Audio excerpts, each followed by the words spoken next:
Arahan untuk mengambil langkah evakuasi bagi warga negara Indonesia yang berada di Iran telah disampaikan Menteri Luar Negeri Sugiono kepada Duta Besar RI di Teheran. Dalam keterangannya, Menlu Sugiono menjelaskan tak semua WNI yang terdampak oleh ketegangan yang berkembang di Timur Tengah bersedia untuk dievakuasi pulang ke tanah air. Namun menurut Sugiono, arahan evakuasi bagi mereka yang bersedia telah disampaikan saat berkoordinasi langsung dengan perwakilan Indonesia di sejumlah negara di Timur Tengah.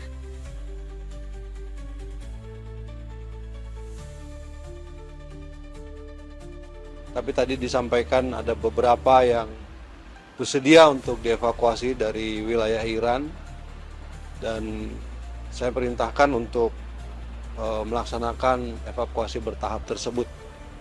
Saya kira situasi ke depan masih akan terus berkembang. Kita akan melihat apa yang akan terjadi. Tapi tadi juga disampaikan oleh Bapak Presiden bahwa apapun yang akan terjadi, kita harus siap untuk menghadapi segala kemungkinan. Lebih lanjut, Menteri Luar Negeri menerangkan ada sekitar 15 warga negara Indonesia yang bersedia untuk dievakuasi dari wilayah Teheran. Untuk itu pun, saat ini pemerintah tengah mengatur langkah-langkah yang perlu dilakukan untuk melancarkan proses evakuasi.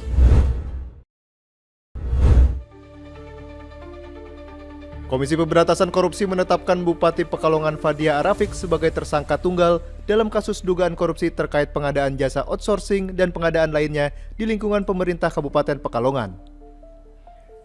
Kasus yang ditersangkakan terjadi pada tahun anggaran 2023 hingga 2026. Deputi Penindakan dan Eksekusi KPK Asep Guntur Rahayu menyampaikan bahwa KPK menetapkan Fadia Arafik sebagai tersangka berdasarkan kecukupan alat bukti yang sudah didapatkan. Bahwa berdasarkan kecukupan alat bukti dalam dugaan tindak pidana korupsi terkait pengadaan jasa outsourcing dan pengadaan lainnya di lingkungan pemerintah Kabupaten Pekalongan tahun anggaran 2023-2026, KPK menaikkan perkara ini ke tahap penyidikan dengan menetapkan satu orang tersangka, yaitu Saudari FAR, selaku Bupati Pekalongan periode 2025-2030. Saat ini KPK telah menyita barang bukti terkait OTT terhadap Fadia, diantaranya barang bukti elektronik hingga mobil. Dalam perkara ini, Fadia dijerat pasal 12I dan pasal 12B Undang-Undang Nomor 31 Tahun 1999 tentang Pemberantasan Tindak Pidana Korupsi.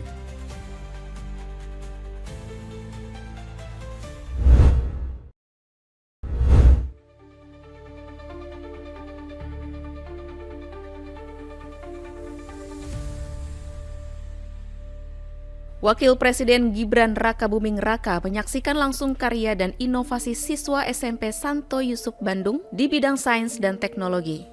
Sejumlah proyek yang dipresentasikan diantaranya simulasi palang pintu kereta otomatis, tempat sampah pintar, serta konsep pendukung Smart City berbasis Internet of Things atau IoT.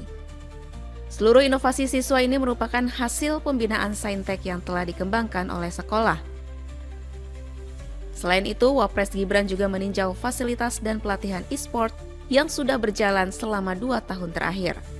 Wali Kota Bandung, Muhammad Farhan, yang turut mendampingi Wapres, menilai kunjungan ini menjadi motivasi besar bagi dunia pendidikan di Kota Bandung, khususnya dalam penguatan literasi digital dan teknologi.